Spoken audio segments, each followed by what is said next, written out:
Have you ever been told that your labs actually look normal, but something does not add up? You wake up in the morning at 7, you feel unmotivated, you don't have the energy level. You're constantly operating on coffee and stimulants. You feel fatigued, you feel irritated, you have stubborn belly fat around your belly, you feel there's something wrong. You cannot concentrate. By the time 1 p.m., 2 p.m. comes, you're already on 2, 3 coffees. At the same time, when a project comes or you want to concentrate on something, immediately brain fog starts coming up. You cannot even concentrate. You are so depleted, you're exhausted.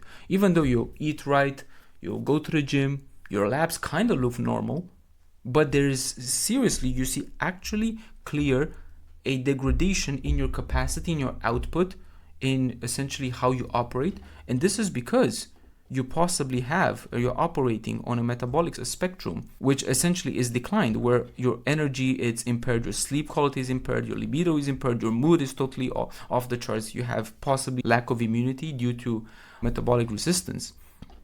And you may be operating at a elevated state of metabolic dysfunction. And essentially, you may be doing your labs frequently, and your labs may kind of look normal, because the reference range for labs, especially when you go and measure your own biology, were essentially conducted to detect disease, but not to detect dysfunction, and not to detect early signs of dysfunction. Because these lab ranges, were actually created statistically from a pool or dysfunctional population.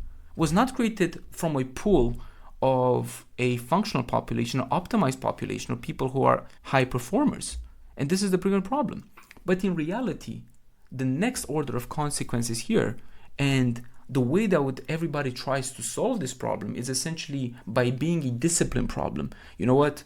This is the way it is. You feel fatigued. It's life. You're getting older. You gotta feel fatigue. It's not like you're in your 20s, early 20s. But this exact myth was not applicable for me. I was 28 and I started feeling dysfunction by the time I was 27.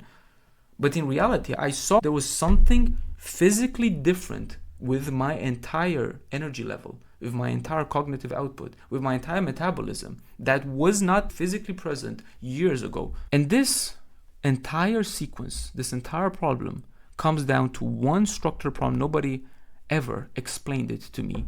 Because in reality, this dysfunction has one root cause, and that is hyperinsulinemia, which is essentially caused by 5 key pillars. The biggest causes of hyperinsulinemia, which is not talked about a lot, is chronic stress and cortisol. And this is because when we are in a high friction environment or a high stressful environment, for example, you're an entrepreneur, you have responsibilities, you have clients, you have sales, you have expenses, you are constantly developing on product, you're constantly in this mismatch, you're constantly thinking about your next move and everything. You essentially operate at a flight and fight mode. You're essentially operating and keeping your brain at a chronic stress level. The moment you have this chronic stress level, this triggers your HPA axis to start creating the stress hormone called cortisol. The moment cortisol is created inside your body, it means that you are in a life or death situation, because your body does not know that the stress cause was by email, or the stress cause was some client having some issues, or the stress cause was by suppliers, and it was not caused by a saber-toothed tiger trying to eat your head. The body does not know. It sees stress, it sees adrenaline, we're in danger. So the moment we're in danger, what happens? We need to signal that we need immediate backup. What is the backup? Glucose. How do you create glucose? Automatically, if you don't have input by eating it, you create it essentially from the liver. The liver actually stocks glucose, and the moment it's actually needed, like in this types of situation, immediately it's released. Now, in life or death situation, true life or death situation actually helps, because it actually gives you that adrenaline rush, and then you can escape that problem and solve the problem. But for elevated periods of time where you keep your chronic stress at the highest level, this means that your body is constantly in fight mode, and you do not give time to rest. And what this typically happens is your glucose level goes up the roof. And why you sometimes do not actually see it is because if you're young enough, like in my case, Your pancreas is still healthy, so it's now starting to pump insulin. Insulin is like the key. Is the entire responsibility of insulin is to take glucose and take that glucose level and open the door inside your receptors, inside your cells, and actually transport that glucose inside your cells for the mitochondria to actually transform it into energy output for your body. So that is the basic rundown. The other problem for myself was actually poor sleep infrastructure. I totally destroyed my sleep infrastructure. I was not sleeping at correct hours. I was waking up at night, maybe at 2 p.m., 3 p.m., being constantly alert. And there's actually statistics that shows that one night of impaired sleep, of not sleeping properly, actually causes high insulin resistance by 20 to 30%.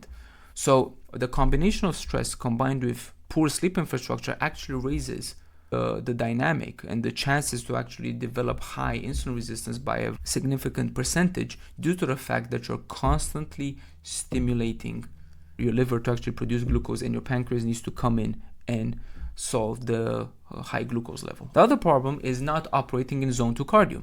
And to that point, I was actually working 4 to 5 times a week.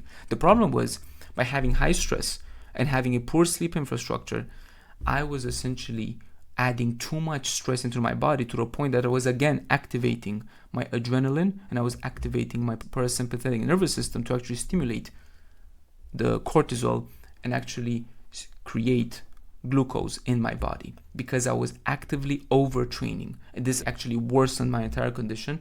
That's why every single time after a workout, instead of feeling energized like I was doing before, but instead of that, I was feeling even more depleted. And actually, to a certain extent, some days I was feeling like a bus actually hit me because I was essentially totally destroying my body because of overtraining.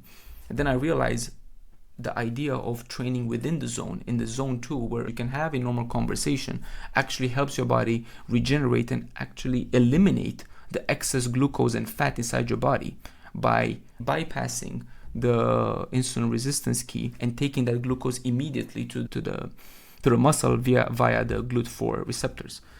And the last part is obviously nutrition and nutrition timing.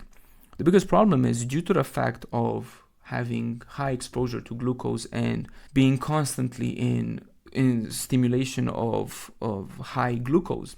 Even though when I was trying to eat clean, because every single day my liver was not stopping pumping glucose, this means that whenever I was waking up at the high glucose level.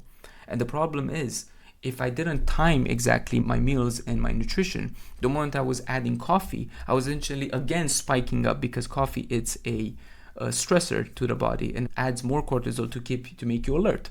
So essentially I was totally destroying my body by doing the conventional things, and a lot of people are doing the conventional things, which actually worsens and actually gets you faster to prediabetes, diabetes type 2, and then to actually essentially destroying your life by that time. Now, in a very simple study at Columbia University, it showed that insulin-resistant individuals required roughly 18 to 19% more glucose per hour to perform equivalent cognitive tasks, while performing measurably worse on those tasks. So what essentially was required, because of high insulin resistance and because the machine, the metabolic machine, was not optimized at the highest level, this showed impaired cognitive functions, even though they actually required roughly 20% more glucose for people who had high insulin resistance. Essentially, it means that they were operating those cognitive tasks using more load, but at the same time performing measurably worse on those same exact tasks. And this is exactly seen when you have that 3 p.m. or 2 p.m. that crash, when you actually need the coffee or need something carbohydrate, you need that snack. So insulin resistance and metabolic dysfunction does not only have one singular cause. It has multiple different causes which actually create this entire problem. When we just focus on carbohydrates, or when we just focus on nutrition, but we do not address sleep, we do not address stress, we do not address exercise, we do not address the entire spectrum that actually causes insulin resistance, you can do everything right and it still fails. So no program, as of my knowledge, actually it's fully complete until you address it completely. So that's why when we create our program, we essentially created a 5-step simultaneous intervention targeting all 5 cascading inputs. And at the root cause, we are targeting metabolic dysfunction and metabolic insulin resistance by addressing sleep infrastructure, the nervous system regulation, nutrition protocol, movement as medicine, and also targeted supplementation. Because unfortunately, more than 60% of people have high insulin resistance, have a metabolic age which essentially exceeds majority of their chronological age, not by 5 years, but by maybe 15, 20, 25, 30 years, and they're not even aware of it. They think they're actually healthy, or they think that the labs may be normal, but in reality they have a high insulin resistance and metabolic dysfunction nobody addressed, and nobody has educated them.